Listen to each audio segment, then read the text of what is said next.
Welcome to episode 47 of the Filmumentaries podcast. This is Jamie Benning talking to you on my way back from recording this episode's conversation. The noises of London surrounding me, as you can hear. Thanks for all the sharing, retweeting and feedback on the last couple of episodes. If you're a new listener, welcome. You have a nice relaxed film chat ahead of you. Do check out the other 46 episodes that came before this. I've been really fortunate to have many great guests over the last couple of years, from the now BAFTA award-winning sound designers of Dune, Mark Mangini and Theo Green. Congratulations, guys, well deserved. To Joe Alves, the legendary production designer of Jaws and Close Encounters. I've enjoyed every one of my conversations for this podcast, and I hope you do too. If you're a regular listener, get a cuppa, sit on the sofa and relax for the forthcoming conversation. Give yourself an extra pat on the back if you're a patron on patreon.com/Jamie Benning. There are now 93 of you donating $1 or more per month, which genuinely does enable me to make better episodes. You're now helping me to cover the hosting costs, that's the podcast provider, as well as helping towards research materials, and maybe even a little bit of profit now. So thanks so much for that. Those of you that are owed a poster, by the way, for your patronage, apologies for the slight delay, but rest assured they are on the way soon. This podcast is work, albeit work that I love, but if you're in a position to help support the podcast, do visit patreon.com/Jamie Benning. That's JAMIEBENNING. So for just $12 for 1 year, you'll be able to help the production of 24 episodes. So for this episode, my conversation is with Sara Varani, Partnerships and Marketing Manager at Regent Street Cinema. Sara contacted me on social media with the intention of getting the message out about this lovely little cinema in London. Full disclosure here, I was offered complimentary tickets for a screening, but I haven't taken Sara up on that offer. What interested me more was the historical aspects of the theatre, and as you'll hear, it's been there in some form since 1848. So being a cinema history buff, I couldn't turn down the opportunity to visit and check out the birthplace of British cinema. This is as well, I guess, my first location report type episode, which was good fun. I'm going to get home now and edit it, and that'll be what you're listening to right now. So here's my conversation with Sara Varani at Regent Street Cinema, and I'll be back at the end for a bit more jabbering on.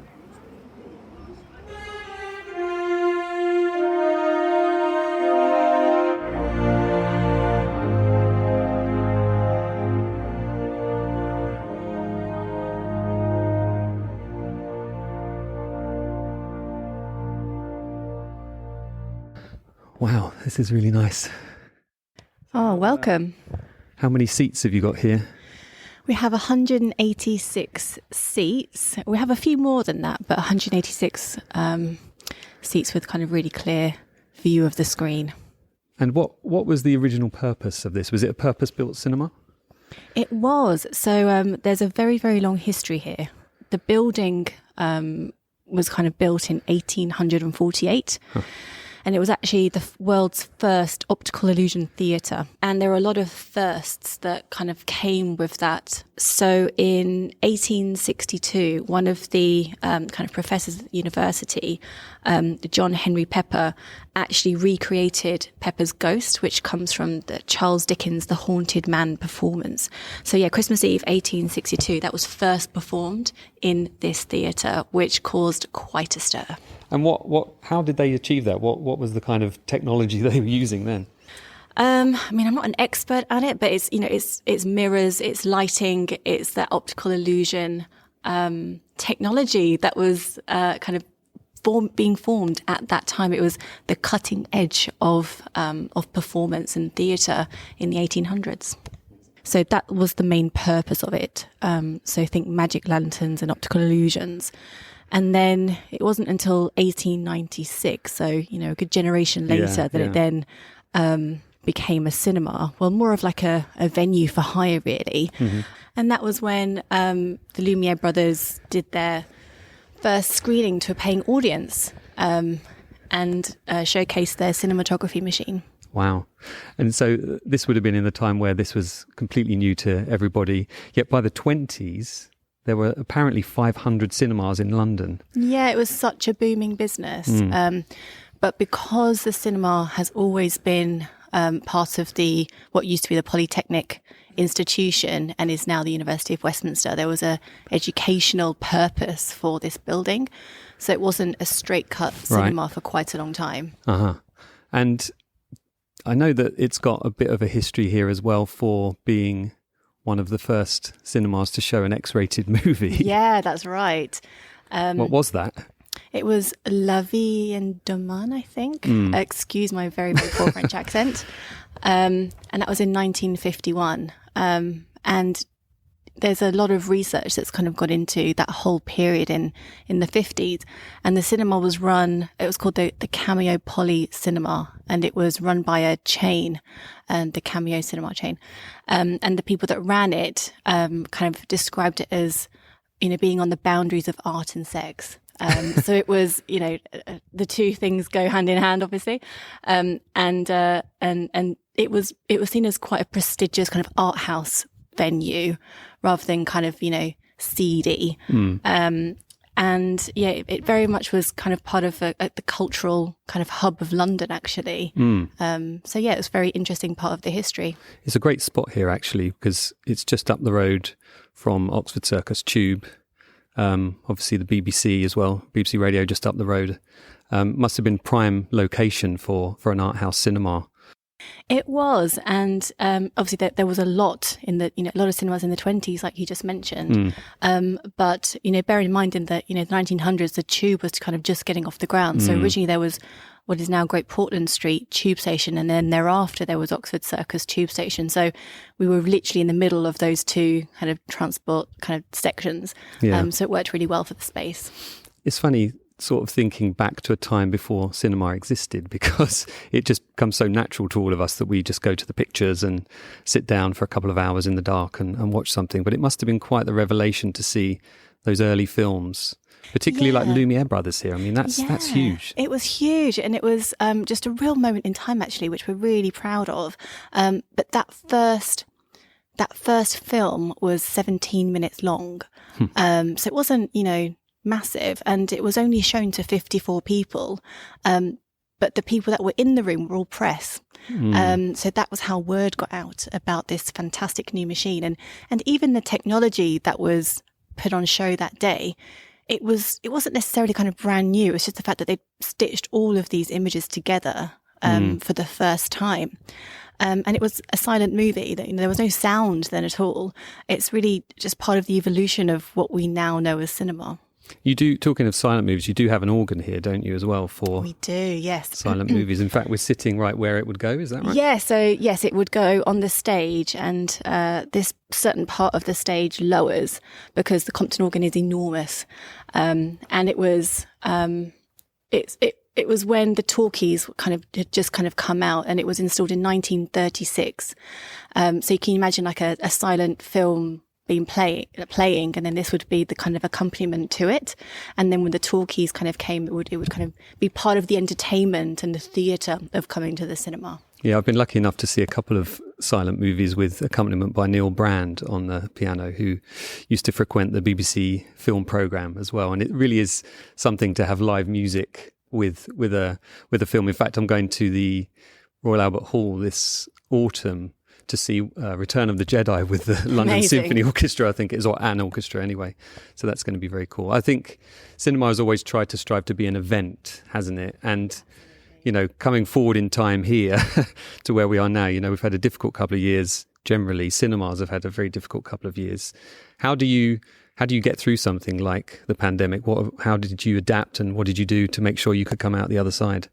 That's such a good question. And as an independent cinema, we have a little bit more flexibility in the way we were able to approach the pandemic. So kind of turning the clock back a tiny bit. So the cinema reopened in 2015 with national lottery funding. And for 5 years, it was we were known for playing kind of classic films and kind of partnering with kind of film festivals. But the pandemic really allowed the university and the management team to kind of just stop and kind of just take a moment to think, what is our purpose? What do we need to do? So we completely changed our strategy to become a commercial cinema, to play new release films. But because we only have one screen, we can't play everything. We have to pick and choose and really kind of highly curate. So we try and play kind of high quality films from both studio and indie world. And that's how we've been able to adapt and just try and get through the pandemic and just offer something that is really high quality, but also just completely inclusive as well. It's not the art house elite. You know, we want as many different faces to come in through our doors and also just to play different stories on the big screen as well. That sounds great. And it always strikes me that if you are running a cinema, you have to kind of keep one foot in the past and you have to keep one foot in the future as well. I mean, looking around me now, it's a gorgeous auditorium with amazing. I've got a thing for cinema seats anyway. I own a couple from the cinema I first saw a film in when I was a kid. And these ones are particularly nice, and it's lovely architecture. You've got a couple of little balconies. You clearly got that foot in the past. How do you keep abreast of the technologies that are, on the horizon? Being a cinema, you have to be able to deliver good quality sound and picture. Like, that's the purpose of going to the cinema. So that's always going to take center stage. But there's no harm in just, nodding to that historical legacy that we have. And we do that with the architecture. And we do it with the seats, and we do it because we have a couple of balconies as well.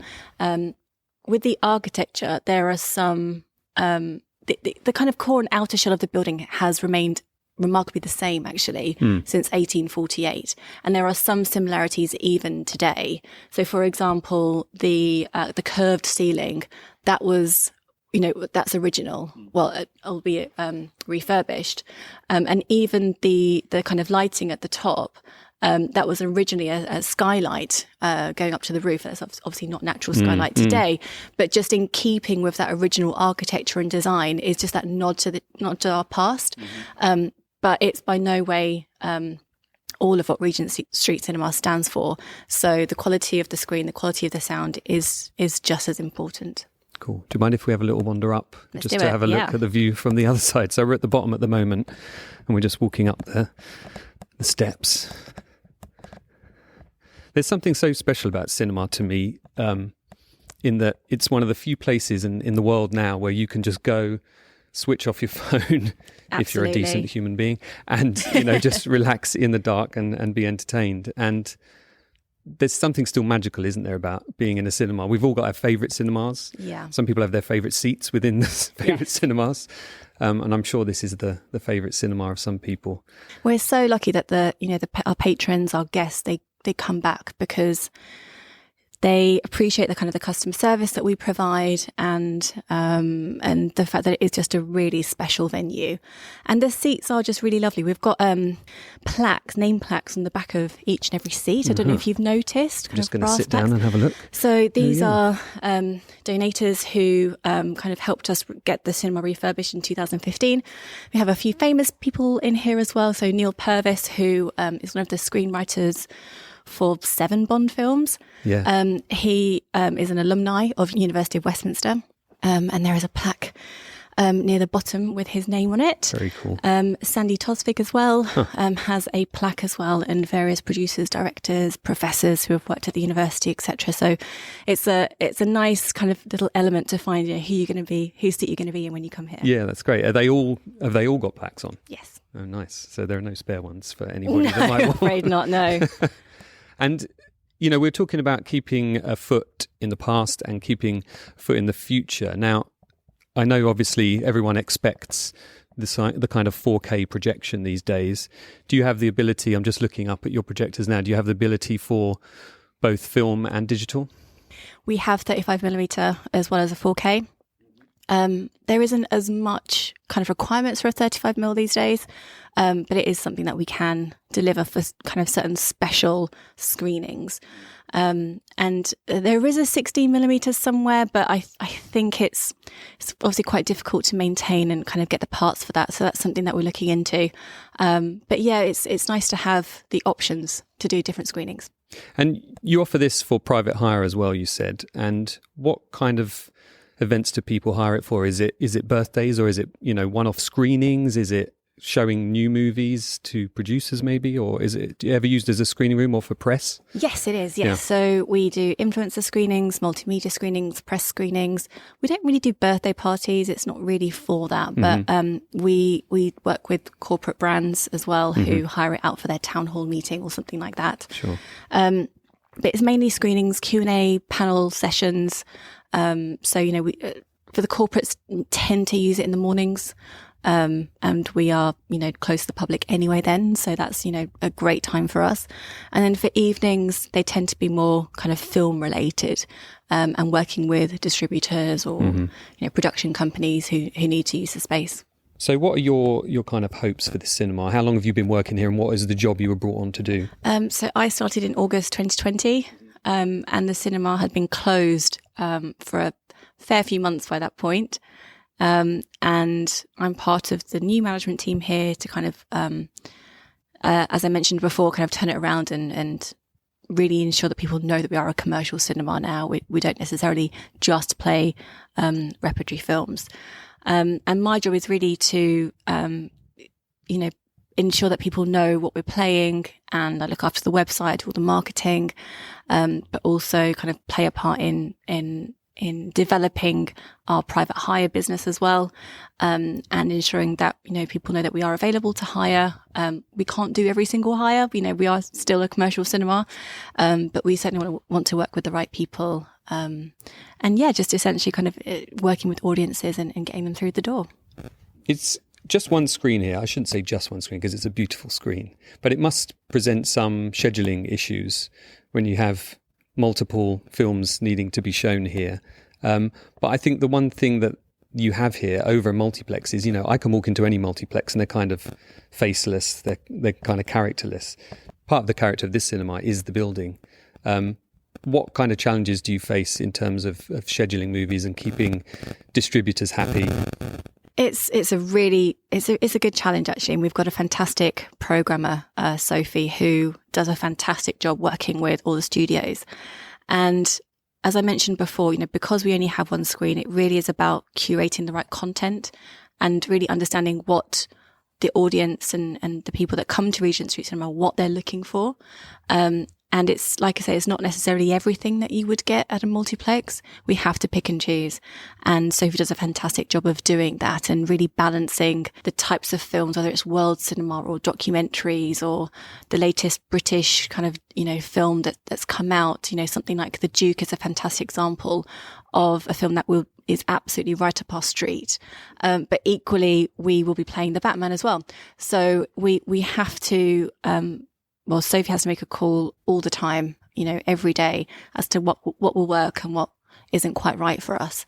It's a really interesting job actually, because, you have to have a lot of knowledge about the films, the directors, the talent, and all that comes along with that. And it's really complex actually. It's, you have to kind of a deep understanding of what each film will bring to the cinema and the value of that. So it's a really interesting job. Is the cinema, obviously it's quite a steep rake here so that everyone gets a nice view.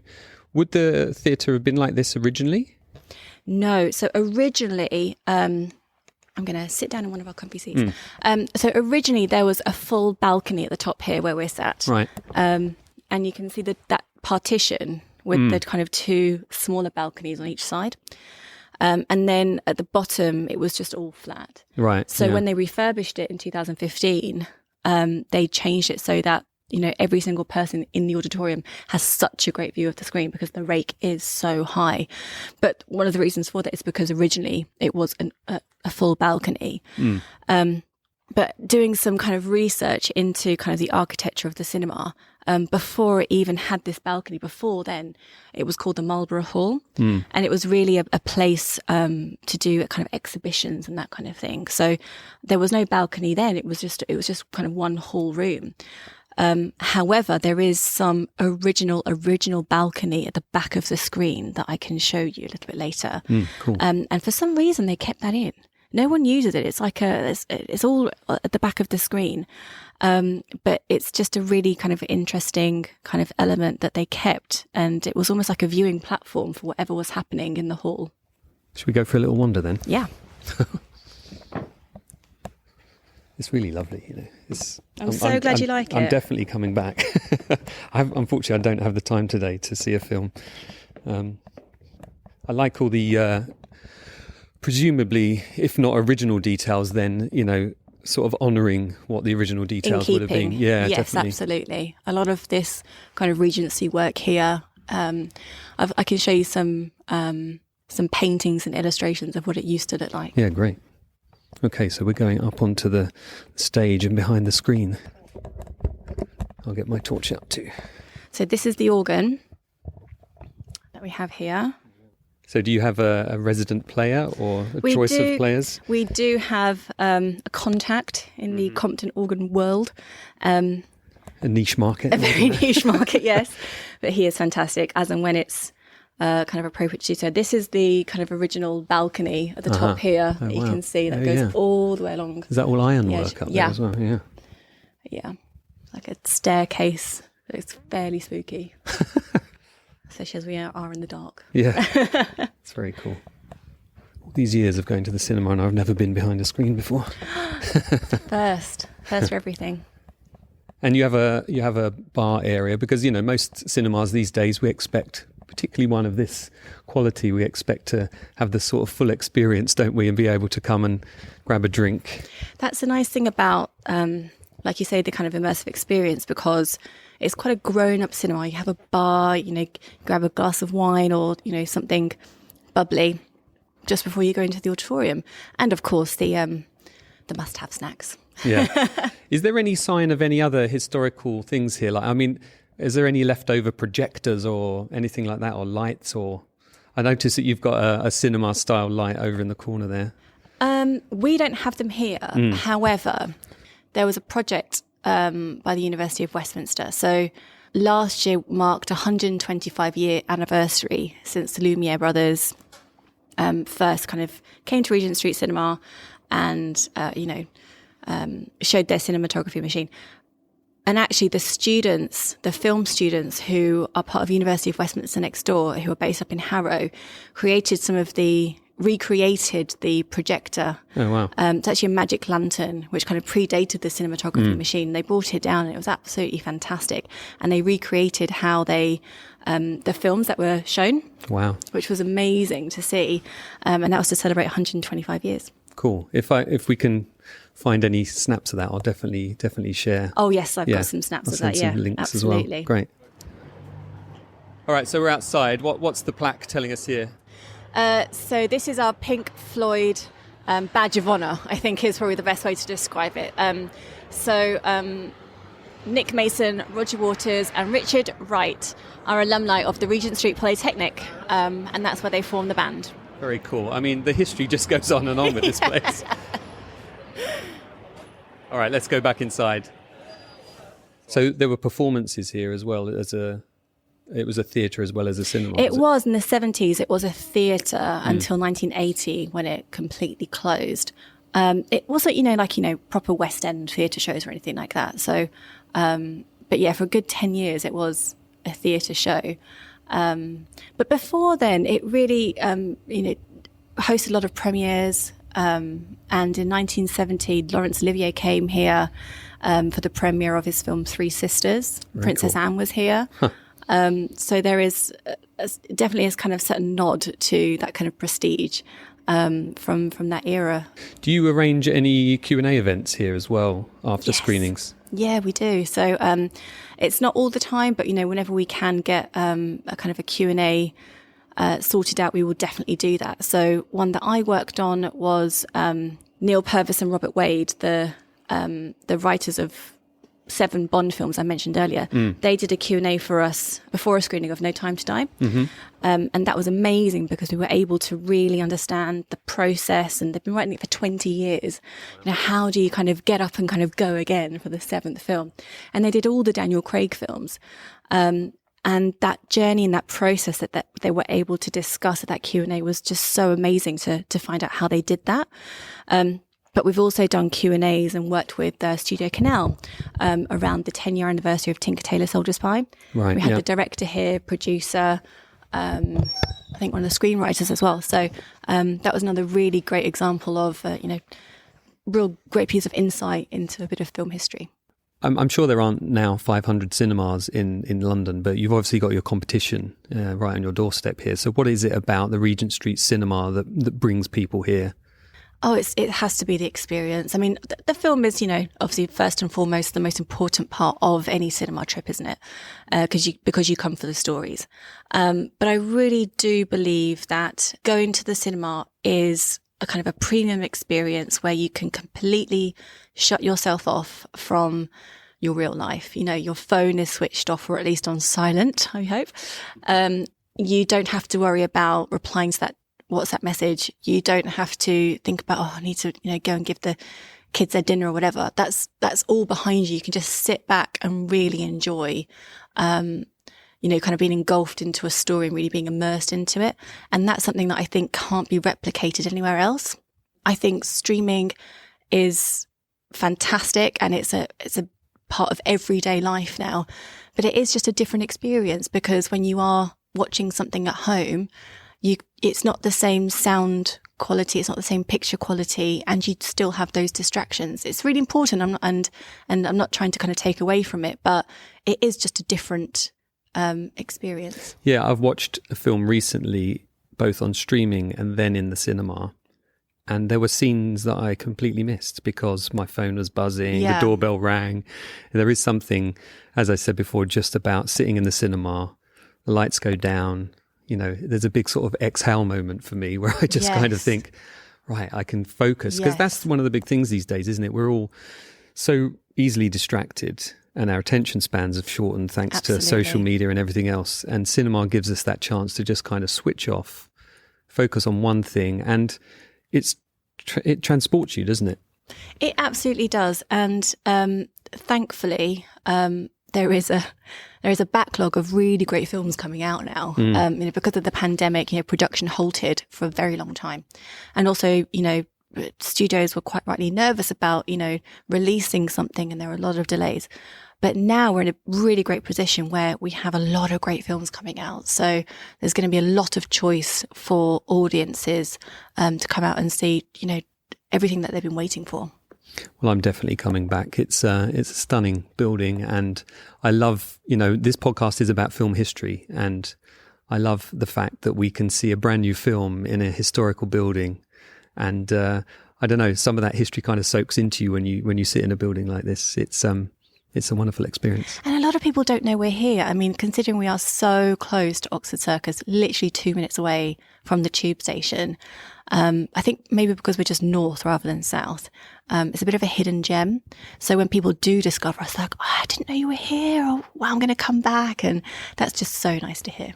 Yeah, it's a well-kept secret, I think. Yeah. As I came out of the tube, I sort of instinctively went south. But if you just cross Oxford Street and go up to the upper part of Regent Street, and you'll find this cinema just nestled there on the left, just before you reach BBC Radio, and gorgeous building. And thanks for showing me around.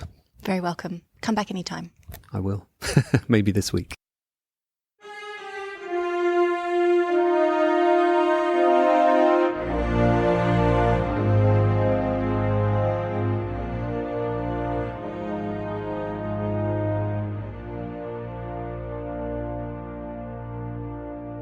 I hope you enjoyed my conversation with Sara Varani. It certainly was good fun to go out in public with two mics and have that conversation, whilst at the same time checking out the lovely Regent Street Cinema. Thanks to Sara for getting in touch and for her time and organising the visit. So I'm very much back at work after a relatively quiet winter period, but have no doubt the podcast will continue. I have a couple of great interview subjects lined up that I hope you will love. Thanks for joining me. And I hope you can do so again for the next episode of the Filmumentaries podcast.